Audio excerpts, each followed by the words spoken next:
Meus irmãos, quero saudar todos na paz do Senhor Jesus, amém? Os irmãos podem se assentar, fiquem todos à vontade. Quero primeiramente dizer que é uma honra, é um privilégio poder estar aqui novamente com a igreja. Eu acredito que eu conheço a maioria dos que aqui estão, já congreguei aqui durante bastante tempo, né? E é um privilégio poder retornar. Quero agradecer pela irmã Fran ter feito o convite, obrigado pela confiança, pelo Bruno, pela Camila que também está ajudando, né? Deus abençoe a cada um. Pastor Júnior, muito obrigado. Obrigado, tia, pelo convite também, pela confiança de todos vocês. Meus irmãos, eu quero trazer uma palavra para os irmãos. Quero que os irmãos abram suas Bíblias na carta do apóstolo Paulo aos Filipenses, capítulo de número 3, versículo de número 1. Carta do apóstolo Paulo aos Filipenses, capítulo de número 3, versículo de número 1. E enquanto os irmãos procuram, antes de pregar propriamente dito nesse texto, eu quero dar aqui para os irmãos um breve testemunho, né? Eu não poderia começar antes de falar de algo que aconteceu esse ano.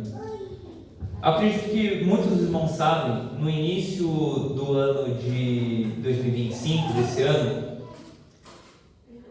foi um mês de janeiro muito turbulento na minha vida, não somente minha, mas também como toda a minha família. Alguns dias antes da virada do ano, o meu pai, eu quase perdi meu pai. Ele começou com algumas dores, tanto no estômago que se estendia para as costas, ele começou a ter falta de ar e assim, ele foi no hospital e ele teve 2 diagnósticos errados. Os médicos acharam que era apenas uma infecção estomacal. Deve ter sido algo que o senhor comeu, seu Rosildo. Deve ter sido alguma coisa ruim, estragada, que aí fez você se sentir mal. E o meu pai continuava com essa dor que era tão grande, incessante, que fazia até com que ele perdesse o sono, ele não conseguia dormir. E aí, depois de 2 diagnósticos errados, no 3º dia, depois da virada do ano, no dia 1 de janeiro desse ano, meu pai falou assim: Mateus, vamos no hospital porque, olha, estou com muita dor, eu não quero ficar mais uma noite sem dormir de dor. E eu levei ele no hospital, e aí a médica, ela falou assim: olha, seu Rosildo, eu vou fazer todos os exames, para tirar qualquer dúvida, a gente vai fazer todos os exames possíveis. E foi constatado que meu pai tinha uma doença chamada de dissecção da aorta. O que é isso?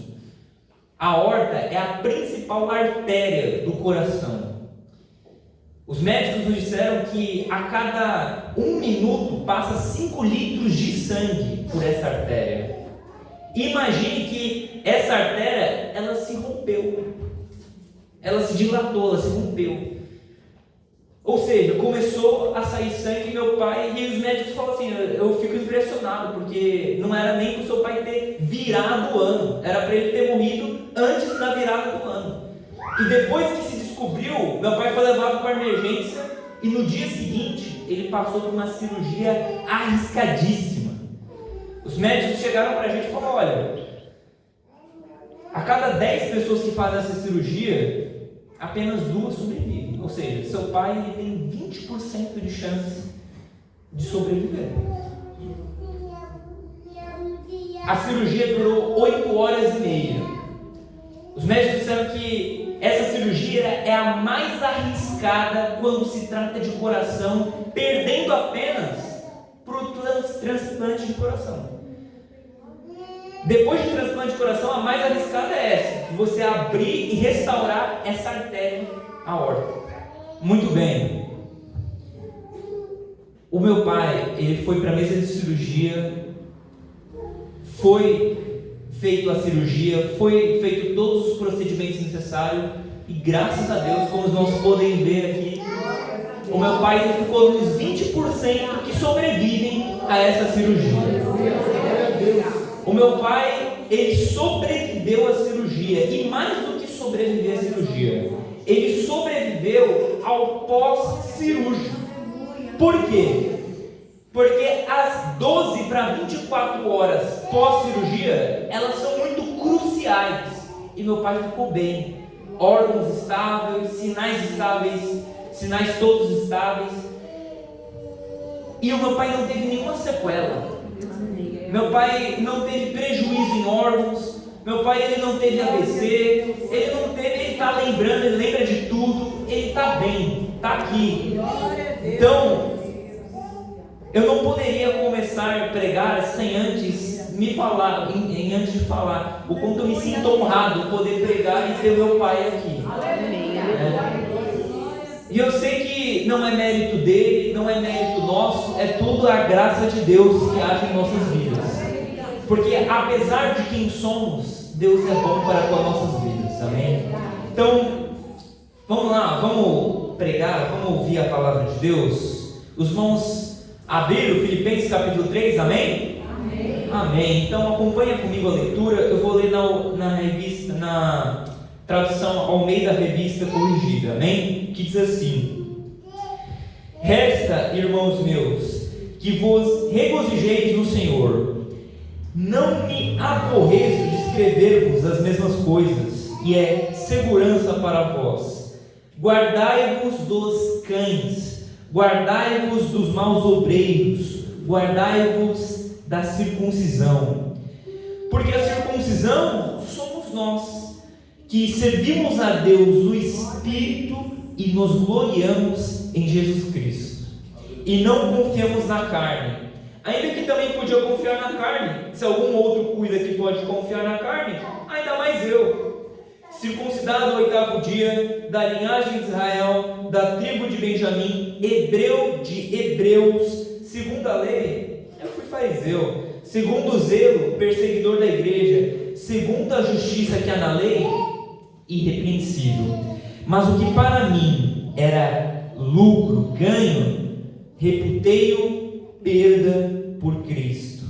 E na verdade, tenho também por perda todas as coisas, pela excelência do conhecimento de Cristo Jesus, meu Senhor, pelo qual sofri a perda de todas essas coisas e as considero como esterco, como refúgio, para que possa ganhar a Cristo. Amém, irmãos? Amém. Eu peço que os irmãos, por gentileza, mantenham a Bíblia aberta.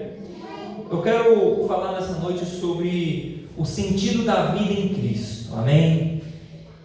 Vamos lá. Quando o apóstolo Paulo escreve a carta aos Filipenses, ele não está em uma condição favorável. Paulo, ele escreve a carta aos Filipenses quando ele está em prisão domiciliar em Roma, no ano 61.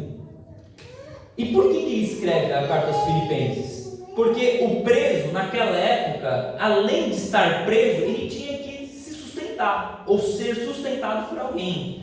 E a igreja de Filipos, sabendo que Paulo estava preso, eles pensaram: bom, Paulo plantou essa igreja, Paulo é um apóstolo, ele está precisando da nossa ajuda, vamos ajudá-lo. E aí eles se juntaram, se reuniram, pegaram algumas ofertas e enviaram por meio de um membro daquela igreja chamado de Epafrodito uma oferta para abençoar Paulo. Paulo, quando recebe essa oferta, ele diz que ele ficou regozijante, feliz, alegre do Senhor, porque eles trouxeram essa oferta. E aí Paulo escreve essa carta e envia por meio de Epafrodito essa carta, mostrando quão alegre, quão feliz ele estava por esta oferta. Só que olha só, igreja, a carta aos Filipenses é uma das cartas do Novo Testamento que menos tem paulada, que menos tem correção. Se você pega, por exemplo, a carta aos Coríntios, é só Paulo acabando, Paulo falando: gente, vocês não sabem nada, vocês estão tudo divididos, vocês não sabem sobre dons, você não sabe disso, daquilo. Você pega Gálatas, Paulo fala: meu Deus do céu, quem que incentivou vocês a fugir da doutrina de Cristo? Eu estou impressionado. Aí, só que quando a gente lê a carta aos Filipenses, você vê, você sente que o teor, a sintonia, a vibração, é como se Paulo ele estivesse nas nuvens, feliz, alegre. Mas o ponto é, Paulo estava preso. E aí, a gente chega aqui no capítulo 3, versículo 1. Olha só como ele começa esse capítulo. O que ele diz? Resta, irmãos meus, que vos regozijeis no Senhor. A palavra regozijo ou alegria aparece 16 vezes na carta aos Filipenses. É considerada como a carta da alegria. Aí você para pensar, Paulo fala sobre alegria em um momento onde o sentimento que ele mais deveria ter era tristeza. Ele está preso, muita gente abandonou ele, muita gente nem foi visitar ele, mas ele diz: alegrem-se no Senhor, regozijem-se no Senhor. Só que Paulo, ele não está aqui dando uma dica. Paulo está falando: olha, eu vou dar uma dica para vocês, alegrem no Senhor. Ele não está dando um conselho, se possível, alegrem no Senhor. Ele está dando um mandamento: alegrem-se no Senhor. Alegrar-se em Deus é um mandamento. Agora, a alegria que ele fala aqui não é a alegria da gargalhada, da gente ficar rindo toda hora, contando piada. Não é essa alegria que Paulo está falando. A alegria que ele está falando é o contentamento e a paz que nós sentimos em Deus, apesar das lágrimas, apesar das dificuldades, apesar das tristezas. Nós temos uma paz, sabendo que, embora as circunstâncias fujam do nosso controle, nada foge do controle do Senhor. É por isso que ele diz: alegrem-se em quem? No Senhor. Não, isso não significa que você não tenha coisas nessa vida que você pode se alegrar.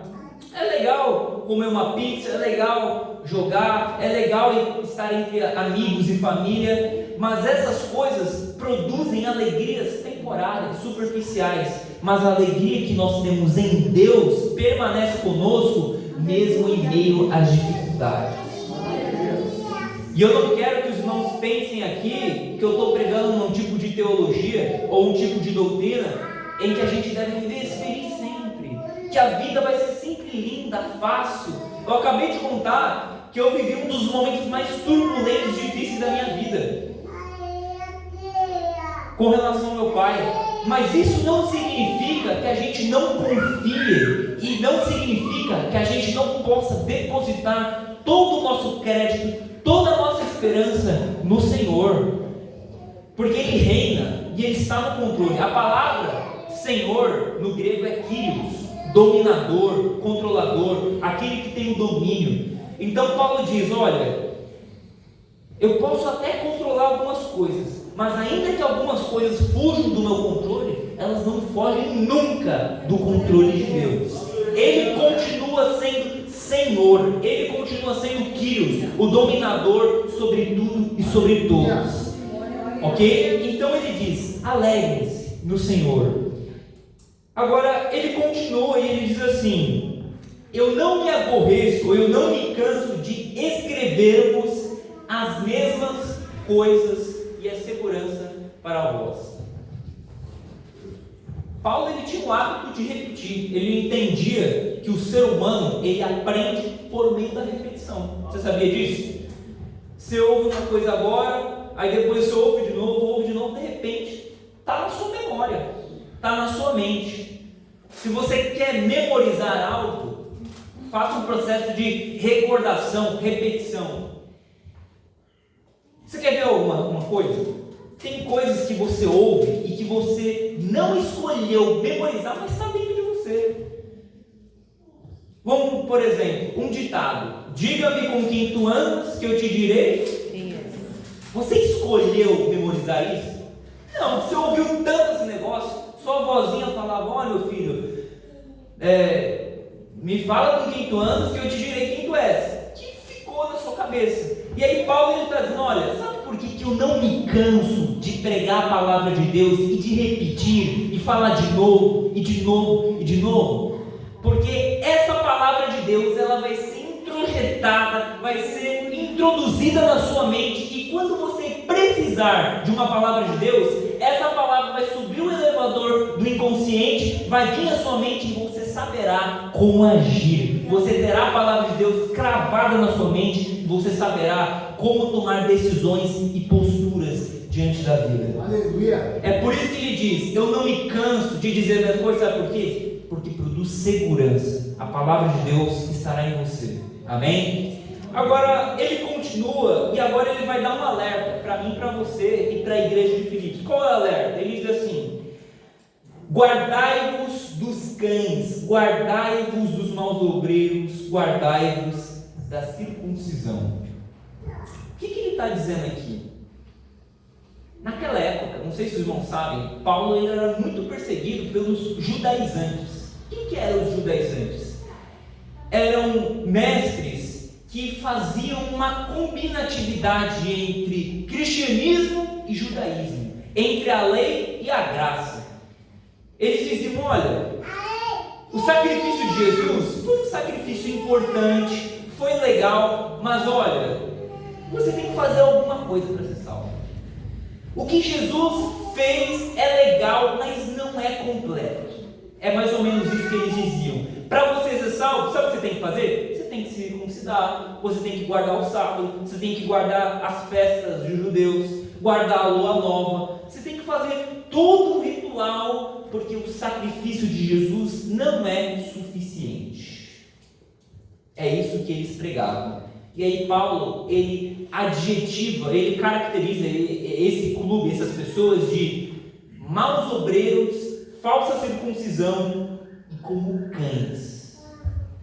E cães, não sei se você sabe, não era um animal doméstico igual é hoje. Hoje a gente tem um cãozinho, a gente fica feliz, né? Gosta, tem um cachorrinho, tem gente que valoriza mais o cachorro do que algumas pessoas, né? Mas naquela época não se tinha o hábito de ter cães como doméstico, como um animal de estimação. Cães ficava na rua, atazanando todo mundo, ficava em lugares sujos, em chão. Ou seja, ele está falando, esses caras eles são cães, eles são gente ruim, gente podre. É esse tipo de gente. E hoje, irmãos, você não acha que hoje a gente não tem alguns cães, alguns maus obreiros hoje em dia? Você não acha que o evangelho ele é falsificado, adulterado, misturado em alguns ambientes de igreja que tem por aí? Você vê isso a todo momento. Você vê gente colocando arcas nas igrejas, gente fazendo unções as mais diversas, unção do riso, unção do gusto ungido, unção do cavalinho. A gente vê tanta manifestação de idiotice, que se Paulo, que quando ele chegou em Atenas, ele diz que ele quase desmaiou de tantos deuses, tanta idolatria que tinha. Se ele visse as igrejas evangélicas que tem em alguns lugares aí, Paulo infartaria. Ele ia ficar, meu Deus do céu, não é possível. Não é possível o que se transformou o culto e a doutrina sobre Jesus em alguns ambientes religiosos. De tanto que as pessoas maqueiam o evangelho. No entanto, Paulo ele diz, tomem cuidado, porque nem todo mundo que se diz ser de Jesus é de Jesus. A tia Thalita aqui, ela leu em Mateus 24, que muitos enganarão, muitos terão muitos falsos mestres, muitas falsas doutrinas. Então a gente tem que tomar cuidado, porque a salvação não é algo que eu e você possamos conquistar e possamos colocar como um troféu. Do tipo, eu conquistei a salvação, sabe por quê? Porque eu sou bonzinho, porque eu sou santo, porque eu mereço. Nenhum de nós merece ser salvos. Todos nós somos salvos por meio da graça mediante a fé. Amém? Paulo ele diz que Deus ele não escolheu você e eu porque nós éramos pessoas altamente qualificadas, muito pelo contrário. Se você vai aí nos processos seletivos das empresas hoje, as empresas querem quem? As pessoas mais qualificadas. Cadê o seu currículo? Você tem inglês? Você tem Excel? Quais são as suas habilidades? Quais são as suas soft skills? O que você tem para oferecer para essa empresa? Agora, a pergunta é, quais são as qualificações para ser salvo? O que Deus fez para nos... O que a gente fez para sermos escolhidos por Deus? Se você for ver, você tinha todas as qualificações para ser condenado. Se você hoje acha que você merece ser salvo, você ainda não entendeu o Evangelho. Sabe o que Paulo fala sobre você? Leia 1 Coríntios 1. A partir do versículo 26, ele diz assim: porque vejo, irmãos, o vosso chamado, porque não são muitos sábios, poderosos e nobres que são chamados, mas Deus escolheu as coisas loucas desse mundo para confundir as sábias, e Deus escolheu as coisas fracas desse mundo para confundir as fortes, e Deus escolheu as coisas vis, desprezíveis, as que não são, para aniquilar as que são, para que nenhuma carne se glorie diante dele. Ou seja, qual que é o seu currículo? Louco, fraco, vil, desprezível e que não é. É isso que Paulo está falando de mim e de você. Esse era o nosso currículo. Mas apesar de quem somos, Deus nos escolheu. Apesar de termos todo esse currículo que não é bom, Deus é bom e nos ama. Amém? Então, Paulo está dizendo, olha, tomem cuidado dessas pessoas que tentam manipular, mudar o Evangelho de Deus.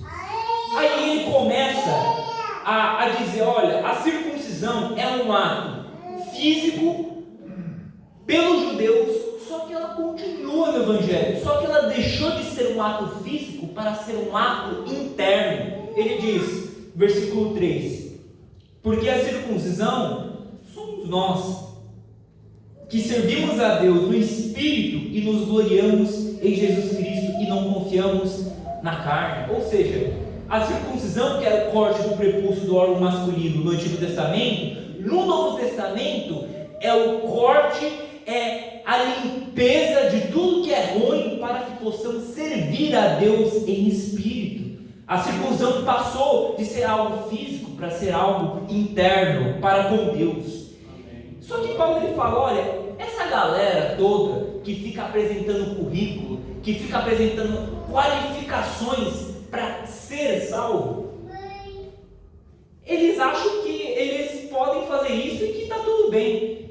Eles acham que isso é alguma coisa, algum tipo de vanglória. Mas se eu quisesse me gloriar, Paulo dizendo, eu teria muito mais qualificações do que esse povo todo. Aí ele começa a dar um pouco do currículo dele, Paulo. E ele diz, olha só, versículo de número 5. Olha o currículo de Paulo. Circuncidado ao 8º dia. Não era a circuncisão que eles queriam? Então, circuncidado ao 8º dia, da linhagem de Israel, da tribo de Benjamim, ou seja, ele era um judeu legítimo. Ele não era da tribo do norte, ele era legítimo. Da tribo de Benjamim, hebreu de hebreus, segundo a lei, ele era fariseu. Sabe o que era o farisaísmo? Era a religião mais ortodoxa, a mais rígida daquela época. Se você pensar em uma religião bem assim, crua, bem difícil, era o farisaísmo. E Paulo diz, olha, dentro das religiões, eu era dos fariseus, o povo mais difícil. Segundo o zelo, ou seja, a minha dedicação, eu era perseguidor da igreja, ou seja, eu era tão dedicado, esforçado, zeloso pelo que eu acreditava, que eu perseguia a igreja. Segundo a justiça que há na lei, eu era gabarito, eu era irrepreensível, não tinha ninguém que podia falar nada de mim. Agora, o que ele faz com esse currículo todo? Olha o que ele diz no versículo 7. Mas o que para mim era ganho, lucro, eu reputei perda por causa de Cristo. Ou seja, ele fala, você quer ver todo esse currículo aqui? Eu rasgo e jogo no lixo, porque para mim isso não significa absolutamente nada. Essas coisas só servem para enganar o povo de Deus. Essas coisas só servem para impressionar os seres humanos, mas não tem como você impressionar a Deus com as suas obras mortas. Deus, Ele não te aceita por conta das suas boas obras, mas Ele te salva pela graça mediante a fé, para que então você faça as boas obras. É por isso que Paulo diz em Efésios 2:8, que pela graça sois salvos mediante a fé, e isso não vem de vós, é dom de Deus. Que nós somos criados em Cristo para as boas obras, ele diz no verso seguinte. Então, tudo que fazemos, tudo que fazemos por amor, por graça, com contribuição, nós fazemos porque Deus já nos salvou. Aleluias. Eu posso fazer sem ser, mas eu não posso ser sem fazer. Eu posso fazer tudo sem ser salvo, mas não tem como um salvo não ter amor, não ter boas obras, não ter atitude de crente. Amém? Agora, eu quero chamar a atenção para os irmãos por algumas coisas que eu acho muito importantes nesse verso 7. Olha o que ele diz: mas o que para mim era ganho, lucro, em outras versões, ganho ou lucro, tanto faz, eu passei a considerar perda por Cristo. Aí você para pensar, beleza, Paulo, eu entendi, você olhando para o seu passado, você olhando por tudo aquilo que você fazia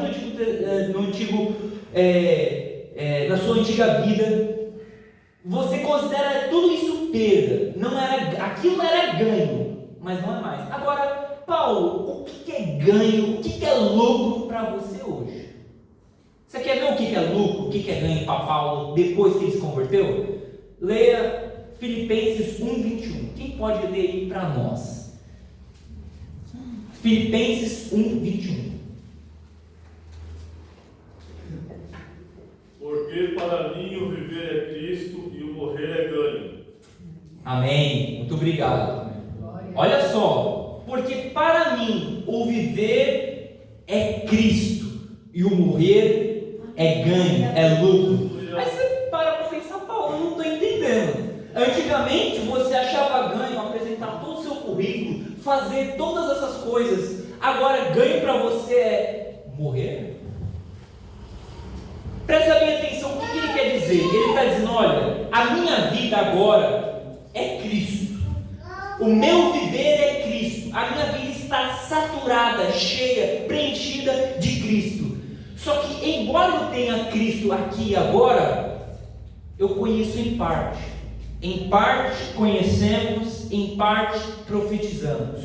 Todos nós somos limitados. Não tem como conhecermos a Deus em plenitude aqui. Mas ele diz, quando nós morrermos, quando nós deixarmos essa vida, esse planeta, nós teremos em Deus aquilo que é em parte, então será completo.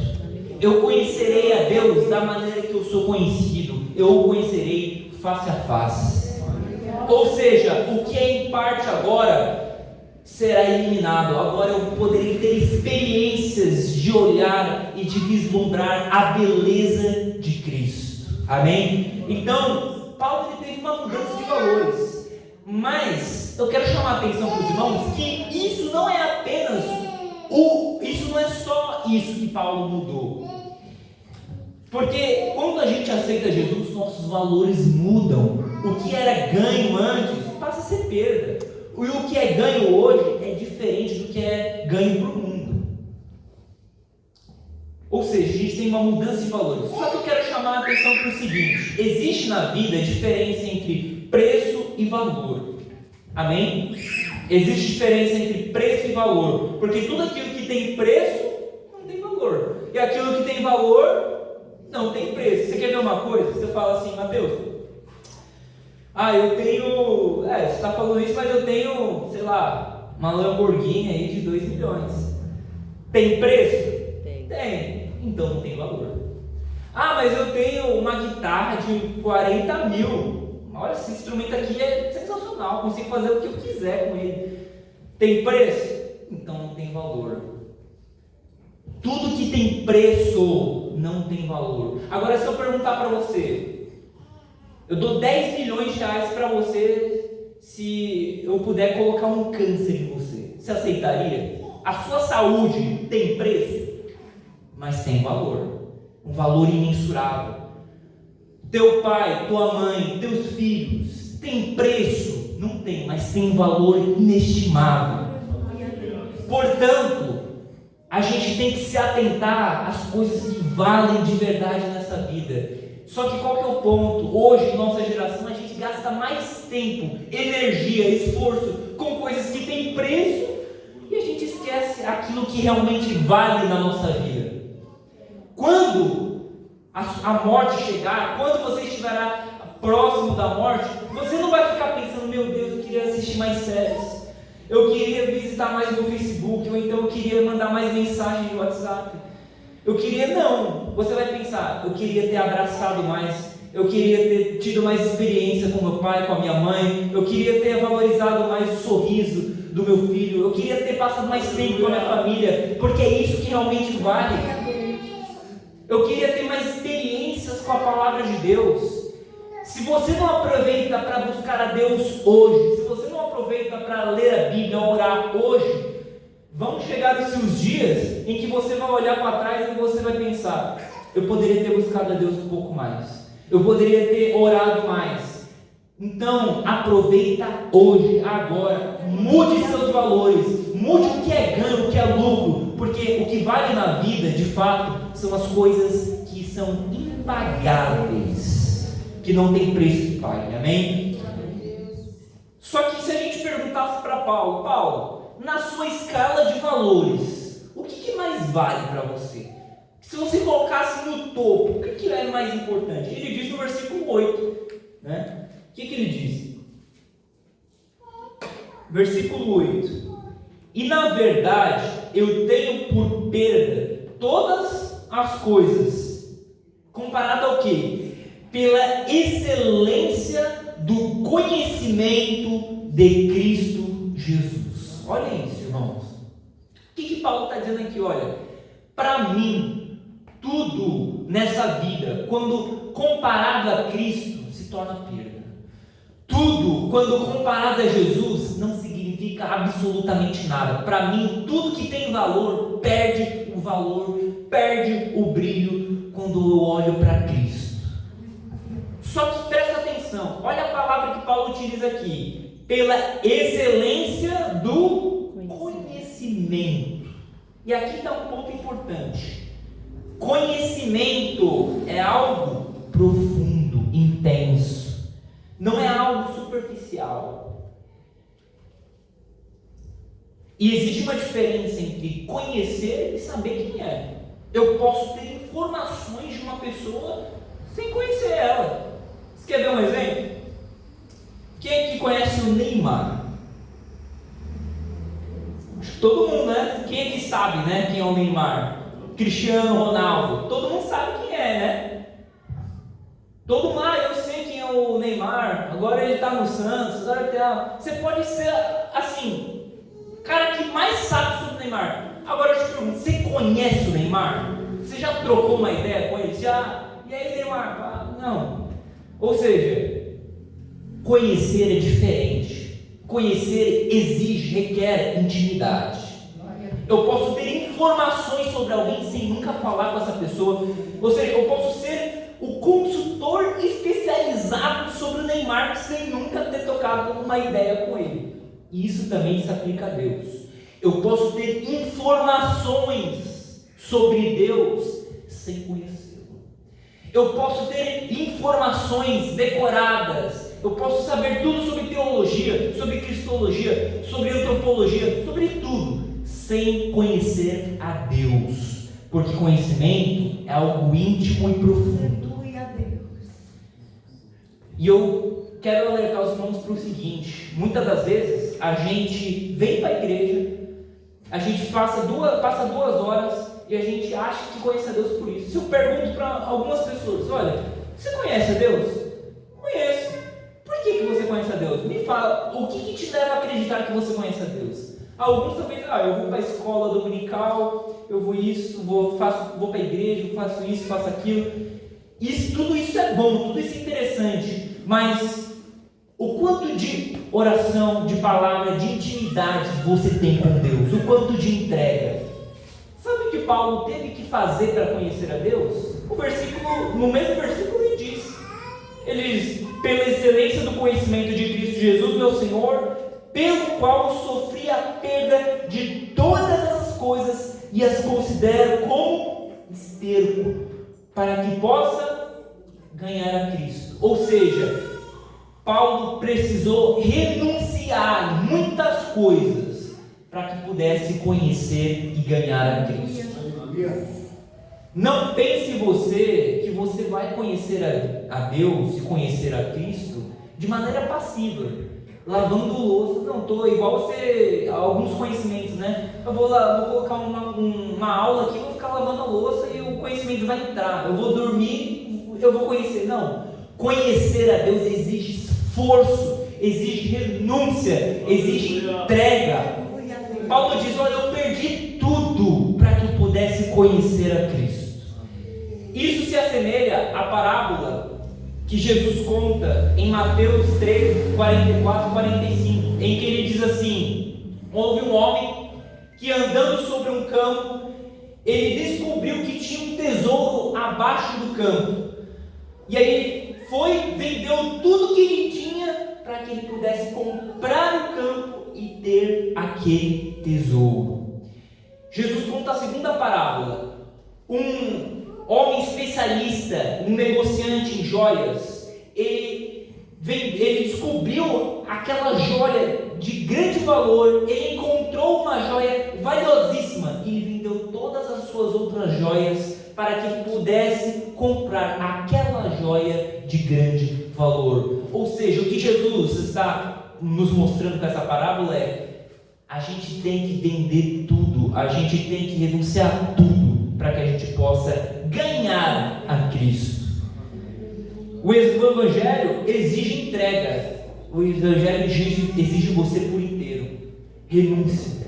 Só que o que eu quero mostrar com os irmãos é que muitas das vezes a gente está tão vivendo uma vida religiosa, uma vida templocêntrica, uma vida tão aqui, que a gente não percebe que a gente poderia experimentar mais. Deus, ele tem muito mais a te oferecer, tem muito mais a fazer você conhecer, porque conhecer a Deus, irmãos, é algo que a gente vai fazer aqui e agora e vamos continuar fazendo toda a eternidade. Não chegará um dia em que você vai dizer assim: eu conheço a Deus totalmente. Sabe por quê? Jesus, ele diz o seguinte em João 17:3: a vida eterna é essa, que conheçam a Ti só por único Deus verdadeiro e a Jesus Cristo a quem Tu enviaste. Ou seja, o que é vida eterna? A vida eterna é conhecer a Deus. Aí você fala, então quer dizer que eu posso experimentar a vida eterna aqui? Sim. Quando você conhece a Deus, você experimenta a qualidade da vida de Deus. Porque a gente confunde vida eterna com vida infinita. Vida infinita é uma vida que não tem fim. Agora, vida eterna, mais do que não ter fim, fala da qualidade dessa vida. É a vida de Deus entrando no homem. É a Deus se fazendo presente dentro do ser humano. Isso que é a eternidade dentro de nós. E quando a gente tem isso, a gente experimenta a vida eterna aqui e agora.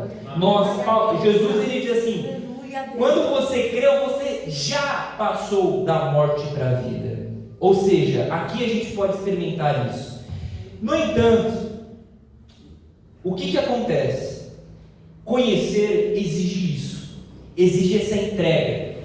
E aí você para pensar, quando Jesus ele diz a vida eterna é essa, quando você morrer, o que você vai fazer?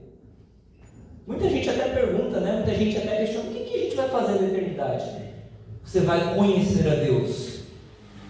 Mas conhecer quando? A eternidade inteira. Porque a eternidade inteira não dá conta da gente conhecer a Deus completamente, porque Deus, ele é inesgotável em seu ser. Amém? E aí, eu quero chamar a atenção para os irmãos em mais um ponto. Talvez você diga, a vida ela é tão bela, e de fato, tem muitas coisas boas nessa vida. Eu gosto do hino 26 da nossa harpa, em que ele fala assim, que as grandezas que acodem aqui, as riquezas que nos acodem aqui, não podem ofuscar o brilho daquilo que nos esperam ali. Ou seja, aqui você tem muitas coisas belas.